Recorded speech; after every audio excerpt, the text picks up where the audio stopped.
ko to Umrul Qais mu ce yana riga cikin to matar shi tana barakallahu yarinyar da yake so ya je ya gani kaga idan suka gan shi ai za su taki sa akan shi ko ma'ana kashe shi kawai za su to matar tana can shi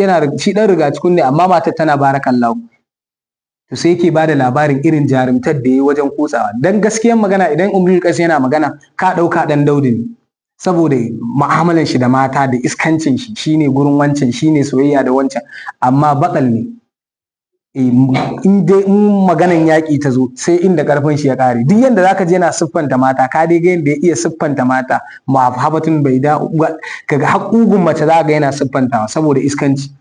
to yana bada labarin irin matar da ya je dubawa sai yake bada labarin matar gidan da take kai ka ce an killace ta ne kaman ka sai bada misali da kwai yanda zaka gane ya kake ganin kwai kafin ka ci kwan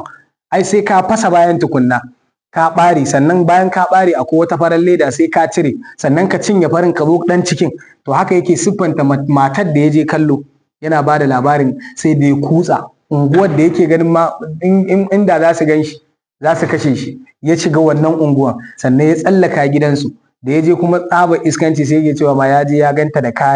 kayan da suke ba kayan bacci sai da ya tsallaka gidan da tsaro da komai amma ya tsallaka ya je ya ganta to wannan ina so in nuna maka yanda mata ma suke fa a jahiliya ma kallai kuma yanda su yanzu matan suka mai da kansu a yanzu bayan a jahiliyan ma bayan zuwan musulunci kuma ka duba ka ga yanda musulunci ya an san musu yanci wanda jahiliyan ta musu zurfi idan aka haifa musu mace saboda bakin ciki ma za ga kashe matan suke wannan farko can kenan za ga mutum saboda bakin ciki har jaji ake zuwa ma mutum idan ya haifi mace dalla wajhuhu muswaddan wa huwa kadhib haka zaka gani za ga in aka zo aka haifa ma mutum mace hajjaji ake zuwa ana mishi kowa na haifan jarumai ka zo ka haifa mana mata amma mutum a tabar da shi a faɗa mai bakaken maganganu idan wannan maganganun suka mai zafi sai ya ɗauki mace da ranta ya kai ta bayan gari yana wasa da ita yana shafa ta yana mata wasa ƙarshe ya tura ta rami ya binne ta amma musulunci da ya zo sai ya zo ya ba ma mace yanci Allah subhanahu wataala a cikin alkur'ani ya bada labarin yadda mata ake so su kasance wa qarna fi biyutikunna kada ku dinga yin tabarruj irin tabarrujin jahiliya kada ku dinga yin shiga ta banza irin yadda yan jahiliya suka yi duka musulunci shi ya samar ma da mata wannan sai mace ta yi watsi da wannan sai wasu za ka zo in kana kunna gidan rediyo ko gidan TV sai ga wasu sun zo da niyan wai za su samar ma da mata yanci sai a dinga ce ma mace wai girki a gidan mijinki ba wajibi bane kai wai ba wajibi bane mace ta yi girki wai da sunan ana so a nema ma mace yanci ai ta kawo musu yahudanci a cikin gidajensu to wallahi idan suka baddala ba wajibi bane a gidan mijinki to a gidansu wajibi da kannanta da jama'a to ka gani wannan shedananci ne kwarai da gaske babu wani yanci da mace za ta samu bayan yancin da musulunci ya bata don haka mata su ɗauki wannan a matsayin yanci kuma wallahi babu inda za su je su samu yancin da ya fi wannan Allah ya ce su zauna a gidajensu saboda gata namiji shi zai je ya nemo ma mace abin da za ta ci idan mace na da miliyan 60 a account in dai matar ka ce haƙƙinta ne ka ciyar da ita in baka da koda miliyan 1 dole ne tana da miliyan 60 idan ta taba a cikin dukiyarta ta yi girki in ba cewa ta yi ta yafe ma ba yana nan a matsayin bashi da Allah wa zai musu wannan in ba musulunci ba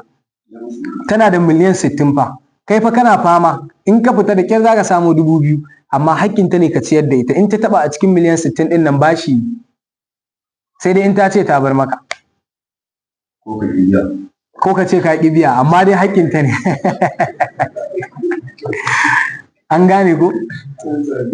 to don haka mata suna da kima kwarai da gaske bai kamata mace ta dinga zubar da kimanta saboda wani abu da bai da wani kima akan ragin 200 ko 500 kai akan ragin kai in ba lalura ba ma fa ashana shegiyar ashana sai kaga an aiki mace da magariba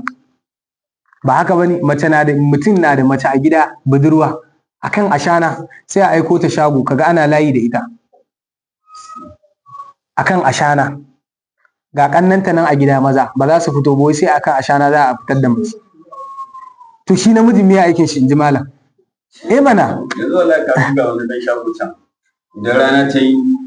duk abin da kake so ka tsaya matsayin ka na namiji sai dai kai haƙuri. sai dai kai haƙuri sai a ta turo 'yan mata. Za ka tarar sama da wajen guda 5 ko 6 ko 7. To kuma musulunci duk ba haka yi musu ba. Wallahi in ka koma gefe duk wanda ta zo wallahi kai so kake ta gama cinikin a wai sai ka ta koma sallama ce. Ba ma sauri take ba sauri za ta ba a hankali. Mana wallahi haka ne duk wanda yake mu'amala da shaguna zai ga haka.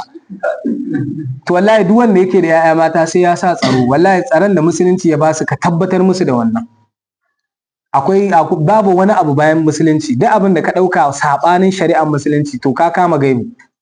Musulunci shi ya zaunar da su a gida. Namiji fa me ya aikin shi? In dai zama kana gida za a aiko, kana da 'ya budurwa a aiko ta siyan ashana, common ashana.